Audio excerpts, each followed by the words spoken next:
আমরা এই যে আসন্ন নির্বাচন, সেই নির্বাচন অভ্যুত্থানের পরপরই নির্বাচনের সাথে সাথে যে বিচার এবং সংস্কার অত্যন্ত গুরুত্বপূর্ণ, সেই প্রশ্নটিকে আমরা তুলেছি।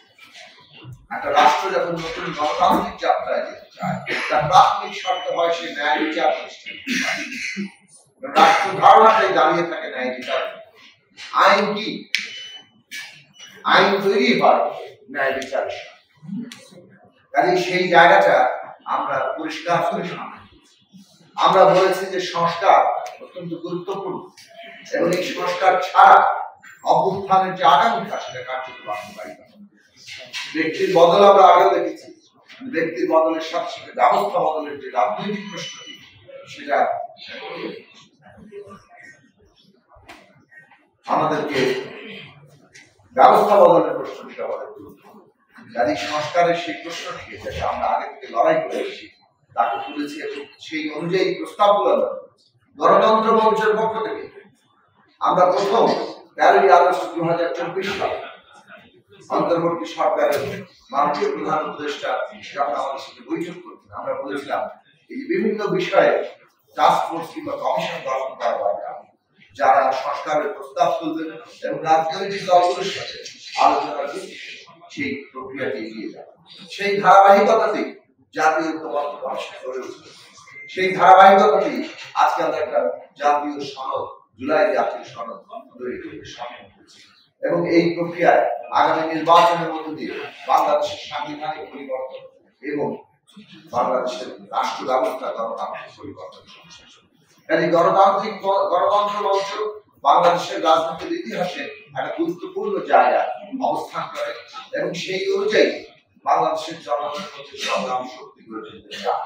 এই বিষয়ে আমরা সকলেই আরো সচেষ্ট হব, আমাদের লড়াইকে এগিয়ে নেব এবং আগামী নির্বাচনে জনগণের পক্ষে শক্তি হিসাবে, তার প্রতিনিধিত্বকারী স্বার্থের শক্তি হিসাবে আমাদের সেই ভূমিকা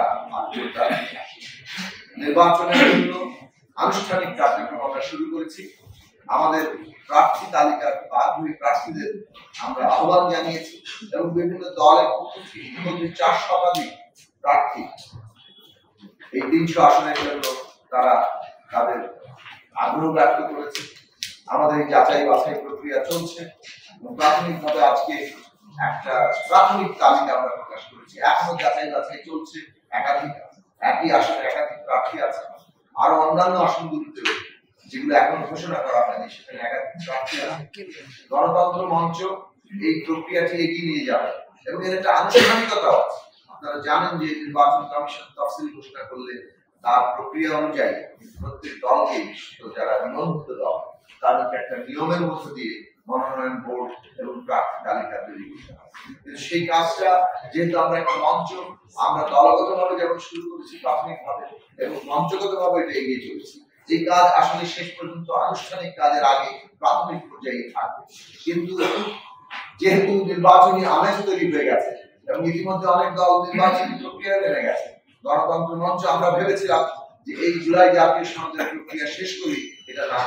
গতকালকে একভাবে আনুষ্ঠানিকতা শেষ হয়েছে জুলাই জাতীয় সনদ প্রণয়নের প্রক্রিয়া এবং বাস্তবায়ন কিভাবে সেই বিষয়ে সিদ্ধান্ত নেওয়ার ক্ষেত্রে আমরা আজকে সংবাদ সম্মেলন করে আমাদের প্রাথমিক তালিকা প্রকাশ করব এবং এই প্রাথমিক তালিকা ভিত্তিতে আমরা আমাদের জোট সম্প্রসারণ অথবা আমরা বৃহত্তর সংগ্রামে রাজনৈতিক সমঝোতার কৌশলের প্রয়োজন পড়ে সেই সব বিষয়ে বিবেচনা